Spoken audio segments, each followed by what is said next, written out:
C'est un plaisir d'accueillir le dernier orateur de la SFAR de cette année. C'est lui, le Dr Olivier Rontès.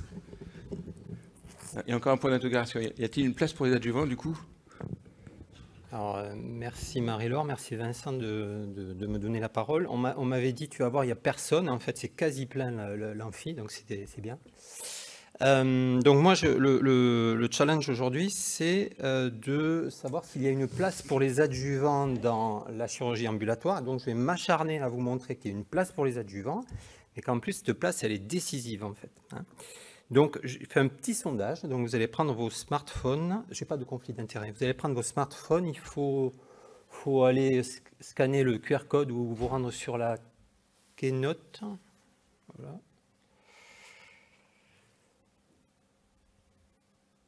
On peut le grossir vachement.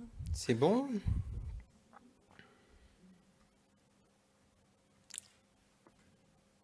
Allez, et je vais vous poser la question. Qui utilise des adjuvants en ALR dans cette salle?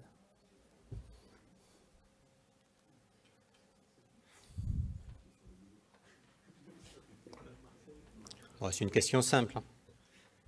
J'espère que vous n'allez pas me décevoir.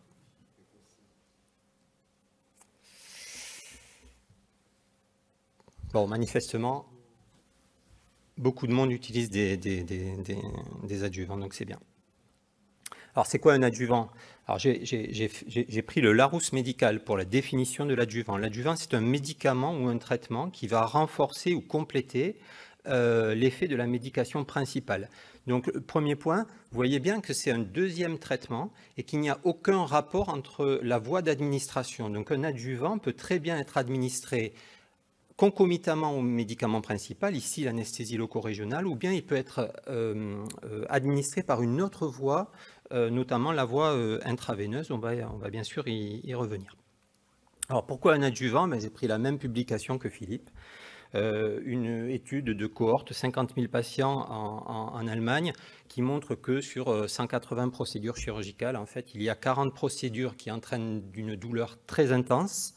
Sur ces 40 procédures, il y en a 22 qui sont en chirurgie orthopédique et traumatologique, mais que ça concerne également d'autres types de chirurgie dans lesquelles l'ALR est utilisée, l'obstétrique, la chirurgie digestive, la chirurgie thoracique. Mais au-delà de la douleur, le vrai problème, c'est le rebond douloureux, en fait. Et le rebond douloureux, c'est un excès de nociception qui, brutalement, n'est plus couvert par l'anesthésie loco-régionale. Et ça, c'est un vrai problème. Alors, je vous montre une étude. Fracture de la cheville avec deux bras. Il y a un bras qui est fait sous anesthésie générale et un bras qui est fait sous ALR sans adjuvant. Le bras sous anesthésie loco-régionale, vous voyez, sous anesthésie générale, pardon, donc la trajectoire douloureuse, c'est un patient qui est très douloureux, et puis après, les antalgiques vont agir progressivement, et à la 24e heure, on arrive sur une espèce de plateau. Les patients qui sont pris en charge sous anesthésie loco-régionale, fracture de cheville, donc au début ils ont mal, ils ont la fracture, puis on leur fait le bloc. Et là on a une analgésie de qualité sur les 12 premières heures. Mais à la 12e heure, à la fin d'action de l'anesthésie loco-régionale, en fait on a un croisement des courbes, avec des courbes, voilà, un croisement des courbes à la 12e heure, avec une augmentation de la douleur post-opératoire qui est supérieure aux patients qui ont été traités sous anesthésie générale. Donc c'est ça le rebond douloureux, et c'est important de le prendre en charge. Et pourquoi c'est important de le prendre en charge? On peut dire, on n'a qu'à mettre quelques morphiniques à partir de la 12e heure. C'est important parce que cette étude aux États-Unis, fracture de poignet, là, il y avait deux bras, anesthésie générale, anesthésie loco-régionale. J'ai extrait les résultats que de l'anesthésie loco-régionale, donc bloc axillaire single shot. Eh bien, on voit que plus de 40% des patients présentent une douleur sévère en post-opératoire. Ils ont une hotline, il y en a 20% qui vont devoir appeler la hotline, et il y en a 12% chez qui il va falloir que le médecin traitant se déplace à domicile pour régler un problème de douleur post-opératoire. Donc ce rebond douloureux, il est vraiment très important à prendre en charge.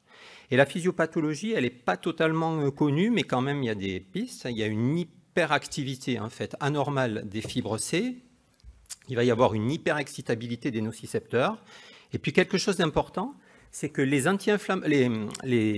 anesthésiques locaux, eux-mêmes, vont entraîner une inflammation, sont pro-inflammatoires, ils vont favoriser la libération de prostaglandine qui, elle-même, maintient en fait ce niveau douloureux. En fait. Alors, quel adjuvant on peut utiliser? Il y en a plein qui ont été utilisés. Donc, je vous en ai mis quelques-uns, mais c'est pas limité. Dans la littérature, on trouve à peu près tout comme adjuvant. Et finalement, quels sont les adjuvants qui sont les plus intéressants? Donc, on prend, je vous ai pris cette revue de la littérature. Donc, c'est une méta-analyse en réseau. Pourquoi? Parce qu'en fait, les différents adjuvants, il y en a tellement qui n'ont pas tous été comparés les uns par rapport aux autres. Et c'est une technique qui permet de comparer deux médicaments, alors qu'ils n'ont, de les comparer de façon indirecte, alors qu'ils n'ont jamais été comparés de façon directe par la littérature. Alors, dans ce papier, il y a la durée du bloc moteur, la durée du bloc sensitif. Moi, je vous ai pris les données sur la durée de l'analgésie, en fait. Et on voit qu'il y a 3 types d'adjuvants. Il y a la clonidine. La clonidine, qui est un alpha-2 agoniste, qui va augmenter la durée de l'analgésie par rapport au bloc single shot sans adjuvant de plus ou moins 3 heures. On a un bloc central qui est fait de fentanyl, de tramadol et de dexmédétomidine qui va entraîner une augmentation de la durée de l'analgésie de 5 à 6 heures à peu près. Et on va avoir la dexaméthasone, un glucocorticoïde, qui va lui entraîner une augmentation de la durée de l'analgésie de 8 à 9 heures. Donc clairement, le podium, c'est dexmédétomidine en 3, fentanyl tramadol en 2 et dexaméthasone en 1. Le fentanyl et le tramadol sont peu utilisés en raison des effets secondaires, en fait, puisqu'il y a autant d'effets secondaires si on les utilise en adjuvant que si on les utilise pour l'analgésie. Donc clairement, le topo, là, je vais l'orienter sur la dexaméthasone et la dexmédétomidine, qui sont les 2 adjuvants que l'on peut retenir. Alors la dexmédétomidine, on l'a dit, c'est un alpha-2 agoniste comme la clonidine, mais qui a par contre une affinité bien plus importante au récepteur, 8 fois plus importante que la clonidine. Et l'indication de la dexmédétomidine, c'est sédation en réanimation et pendant les actes diagnostiques et chirurgicaux, c'est-à-dire qu'on peut l'utiliser en anesthésie chez des patients en ventilation spontanée. Ça, ce sont les indications. Alors comment ça agit? On n'est pas sûr on ne connaît pas exactement le mécanisme d'action exact de tous les adjuvants, mais on commence à avoir une certaine idée. La dexmédétomidine, en fait, elle va avoir tendance à bloquer les pompes à sodium, donc à éviter que le sodium rentre dans la cellule et dépolarise la cellule, va avoir une action sur les fibres A et C, et surtout, il va y avoir une dissociation entre le bloc moteur et le bloc sensitif. Ça va plus augmenter le bloc sensitif que le bloc moteur. Il y a un élément important aussi dans la dexmédétomidine, c'est que ça a aussi une action anti-inflammatoire localement. Donc ça, c'est important puisqu'on a vu que les anesthésiques locaux étaient pro-inflammatoires. Alors, on va donc avoir une augmentation de la durée d'action de 5 à 6 heures, on l'a vu. La posologie, c'est 25 à 150 microgrammes. Par contre, le prix à payer, ce sont les effets secondaires cardiovasculaires, avec un risque de bradycardie et d'hypotension artérielle qui sont 3 fois supérieurs en fait au placebo. Donc ça, c'est un vrai problème pour la dexmédétomidine, qui est un médicament qui est intéressant, mais qui est quand même pas facile à manier. Il faut apprendre à le manier pour l'utiliser. On ne peut pas ressortir d'ici en disant tout le monde sous dexmédétomidine, parce que là, on va avoir des effets secondaires quand même graves. Voilà, donc c'est vraiment la limite de ce médicament. Alors la dexaméthasone. La dexaméthasone, c'est un glucocorticoïde. Vous savez que depuis 10 ans, maintenant, on la sort pour tout, la dexaméthasone.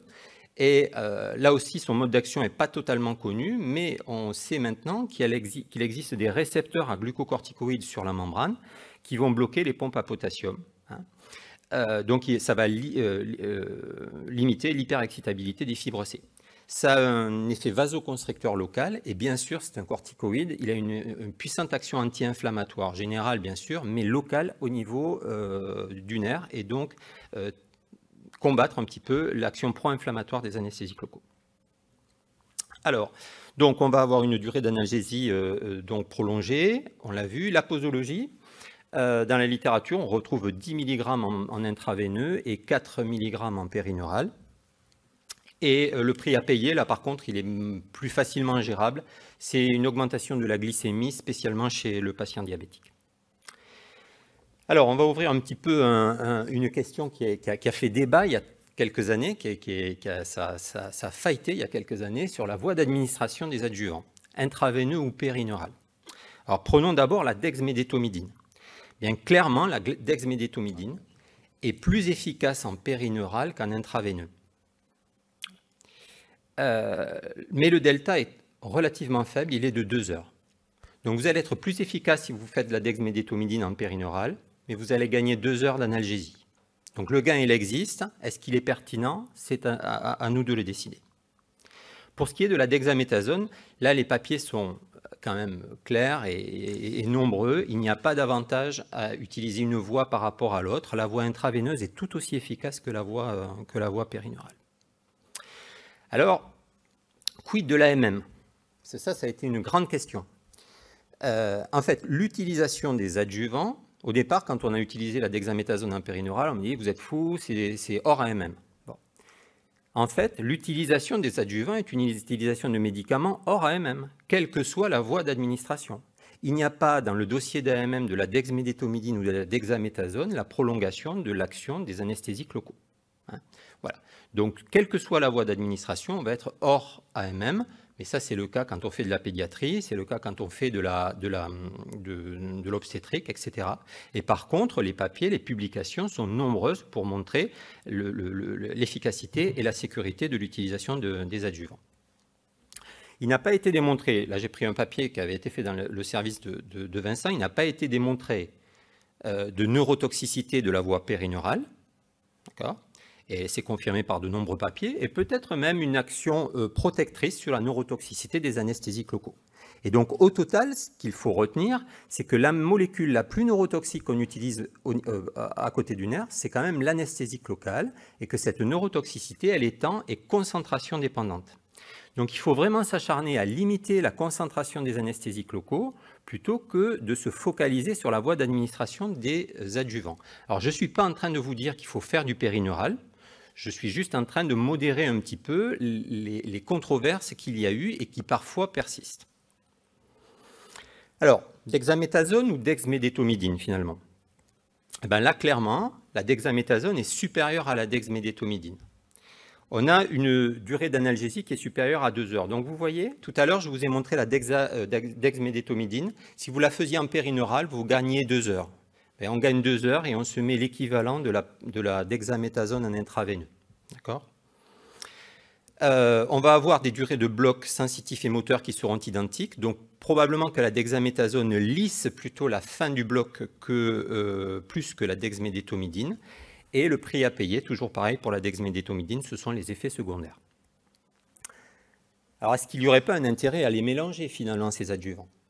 Eh bien, quand on fait dexaméthasone versus dexaméthasone plus dexmédétomidine, eh bien, on gagne un petit peu. On gagne 2 heures en fait. Voilà. Donc toute la question, c'est la pertinence. Est-ce que le prix des effets secondaires de la dexmédétomidine est un prix suffisamment bas pour me permettre de l'utiliser avec la dexaméthasone tout ça pour gagner 2 heures d'analgésie. Donc tout ça, c'est une réflexion en fait qu'il faut avoir en fonction de la chirurgie que vous prenez en charge. Alors Philippe, il m'a fait la gentillesse de parler de la dexaméthasone, donc je vais faire la gentillesse de parler des cathéters, bien sûr. Et je vais reprendre l'étude qu'ils ont faite, qui vient de sortir. Donc ils font de la chirurgie ambulatoire, donc c'est le sujet, chirurgie de l'épaule essentiellement, ligamentoplastie de genou, chirurgie de l'hallux valgus et puis quelques fractures de poignet, de mémoire. Ligamentoplastie de poignet. Et il compare cathéter versus single shot. Et on voit que, bien sûr, le single shot, on a une augmentation des niveaux d'analgésie qui sont inférieurs à J1 et J2 comparé au cathéter. Très bien. Et on voit, il l'a montré, qu'on a une épargne morphinique, en fait. On passe de 70 OME à 30 OME en consommation morphinique post-opératoire. Donc, effectivement, le cathéter, il va permettre cette épargne morphinique qui est très intéressante. Est-ce que l'adjuvant peut se rapprocher un petit peu de ça? Alors là, c'est une étude qu'on avait fait, nous, dans l'établissement. On avait fait pris en charge chirurgie de l'hallux valgus avec bloc à la cheville et on comparait la dexaméthasone intraveineuse et périneurale. On a trouvé effectivement qu'il n'y avait pas de différence. Et qu'est-ce qu'on retrouve sur la consommation de morphine? Eh bien, on retrouve que 60 à 70% de patients ne consomment jamais de palier 2. Dans notre étude, c'était un palier 2 comme morphinique, c'était le tramadol. 60 à 70% de patients ne consomment jamais de palier 2 dans cette étude. La posologie de moyenne de tramadol utilisé pour les patients qui en utilisaient était de 150 mg avec des niveaux d'analgésie qui étaient satisfaisants, hein, puisque c'est le VRS maximum que vous voyez en bas. Alors, on est en ambulatoire, et puis maintenant on commence à faire des prothèses en ambulatoire. Est-ce que finalement, bon, on va dire la chirurgie de la luxe valgus, on arrive à la gérer très bien, mais est-ce qu'on peut gérer aussi des chirurgies plus ambitieuses en ambulatoire comme la prothèse de genou?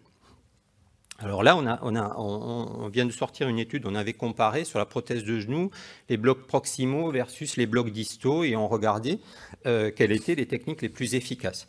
Et moi, je vous ai sorti le groupe complet, en fait, bloc proximal et bloc distal, et on voit que la consommation de morphine en utilisant des adjuvants, en fait, là c'était la dexaméthasone, on arrive à une consommation de morphine de 30 OME sur 48 heures pour une prothèse totale de genou. Et ça avec, vous voyez, des scores de douleur qui sont satisfaisants avec une petite modification des scores de douleur entre la 24 et la 30e heure à la fin de la durée d'action de la dexaméthasone. Vous voyez aussi au tout début, hein, on a au tout début, on peut avoir des scores douloureux importants jusqu'à 6. Ça, c'était lié en fait aux blocs distaux qui couvrent moins bien la douleur post-opératoire. Et donc, vous voyez qu'on a une épargne morphinique, on a une épargne morphinique qui dure 48 heures, et donc on peut aussi l'utiliser sur ces chirurgies qui sont plus importantes. Alors, au total, ce que je peux vous dire, c'est qu'il faut traiter la douleur post-opératoire de nos patients, mais il faut vraiment se focaliser sur la prévention du rebond douloureux. Ça, c'est capital, la prévention du rebond douloureux.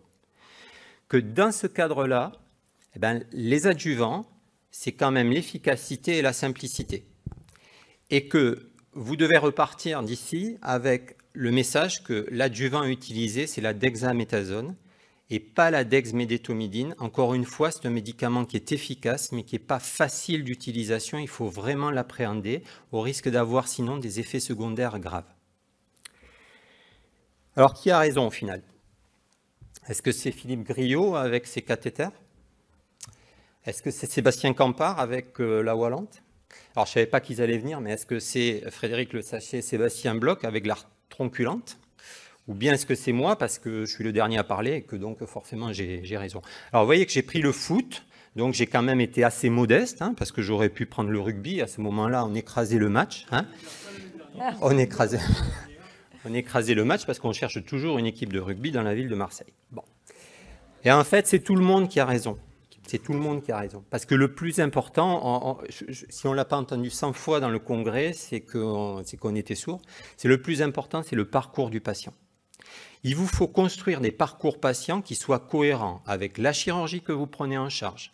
Parfois avec le chirurgien, 2 parcours patients dans la même structure avec 2 chirurgiens différents pourront être des parcours différents.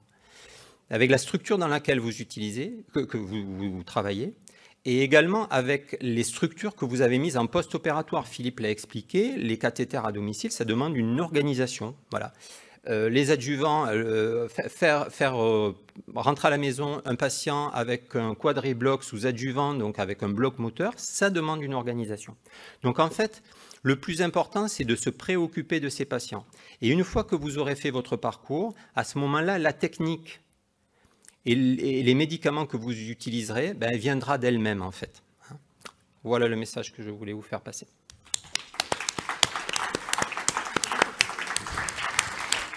Merci Olivier. En fait, tu es plus suisse que toulousain finalement. Pour enfoncer le clou sur les adjuvants et la dexmé, il y a en plus un papier qui montre une neurotoxicité locale sur de la souris diabétique, mais c'est-à-dire que quand on a un nerf lésé, et on ne peut pas savoir si notre patient a un nerf fragile ou pas, la dexmédétomidine a un effet toxique, neurotoxique, aggravant l'effet neurotoxique des anesthésiques locaux. Donc ça enfonce en plus le clou pour la DEXA. Et évidemment, c'est les adjuvants que pour l'anesthésie loco-régionale périphérique dont tu as parlé et pas la centrale. Est-ce qu'il y a des questions dans la salle? Il y en a beaucoup, allez-y, allez-y.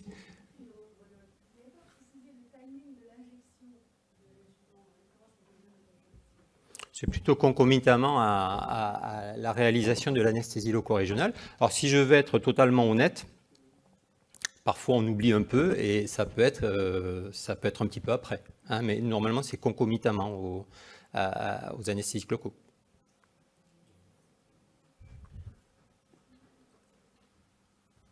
D'abord revenir sur l'étude là du BJA. Là.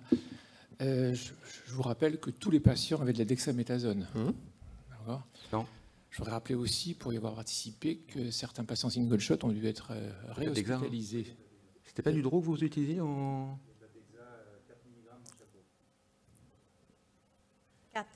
4 mg, oui. Et que d'autre part, il y a eu, moi dans notre groupe, où il y en avait une cinquantaine, on a dû en réhospitaliser 5 pour douleur aiguë après single shot, qui n'ont pu être calmés que par un cathéter. Ça, c'était un petit peu le contexte qu'on avait. Pour l'Exparel, que je connais un petit peu, j'ai honte de m'adresser à M. Mainville, puisqu'il a publié aussi dans le BJA en août 2020 une étude qui parlait de l'Exparel et de l'effet protecteur de la dexaméthasone vis-à-vis de l'Exparel. C'est une histoire que je connais un petit peu parce que j'ai eu la chance de rencontrer Amir Hadzi, qui a, vous le savez comme moi, eu un rôle commercial. Il faut bien appeler un chat dans ce produit-là.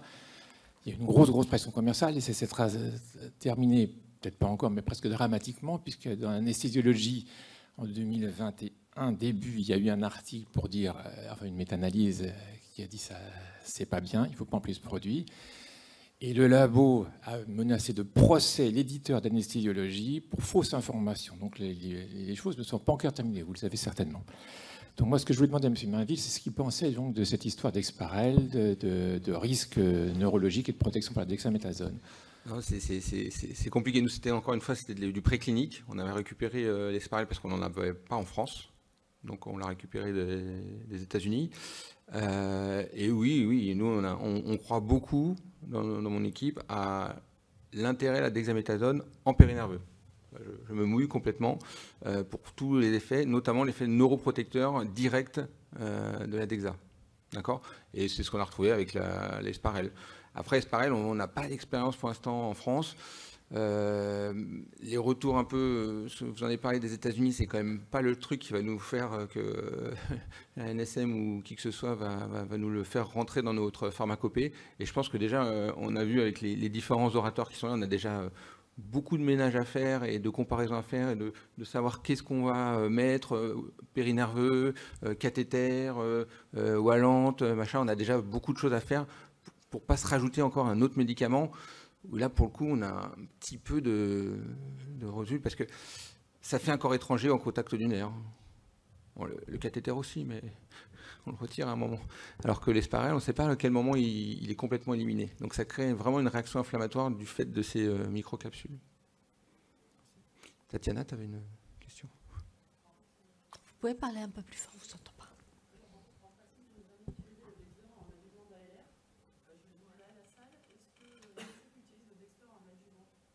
Qui utilisait le Dexdor en adjuvant d'ALR périphérique? Catapréssant. Catapréssant, oui, apparemment. En périphérique. En intranerveux ou en IV? En périnerveux. D'accord, ouais, quand même.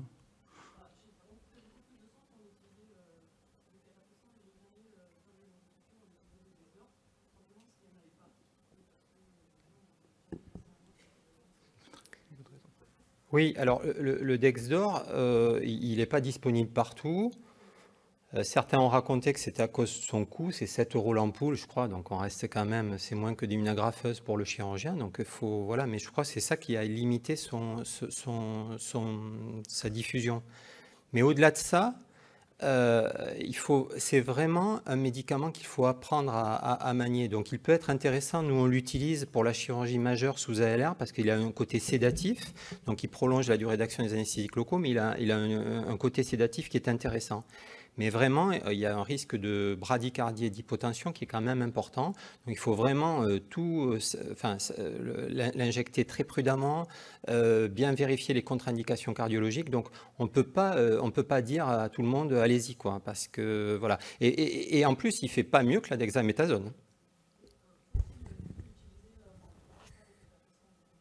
Le catapressant, comme je le montrais, en fait, il a 8 fois moins d'affinité que le Dexdor sur les alpha-2, les récepteurs alpha-2, et il va entraîner, comme je vous le montrais sur le podium des adjuvants, en fait, une prolongation de la durée de l'analgésie, mais qui est de 3 heures. Donc en fait, ça va prolonger la durée de l'analgésie, mais l'effet cliniquement, en fait, si on passe de 12 heures à 15 heures, ça ne va pas changer le problème du rebond douloureux et du rebond douloureux, spécialement la nuit. Hein.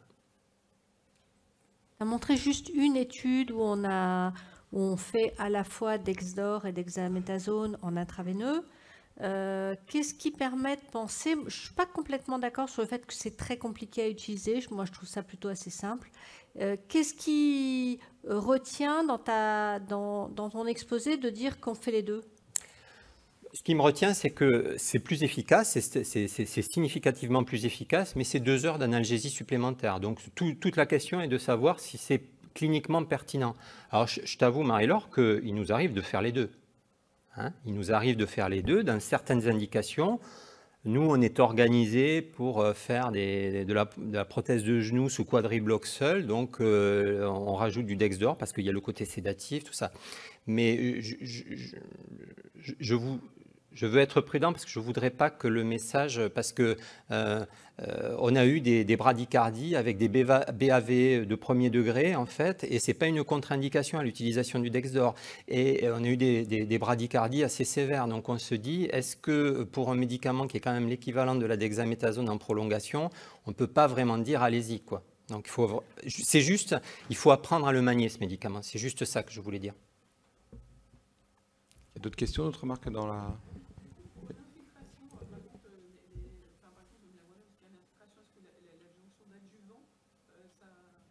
Alors, oui, ça va augmenter la durée d'action des anesthésiques locaux. Le problème de la Wallante, c'est avec quelle anesthésique locale tu le fais. Parce que si tu fais avec de la lido-adrénalinée, ça va t'augmenter la durée d'action de la lido, mais qui est quand même pas très, très importante. D'où l'intérêt de la tronculante. Oui, oui, oui.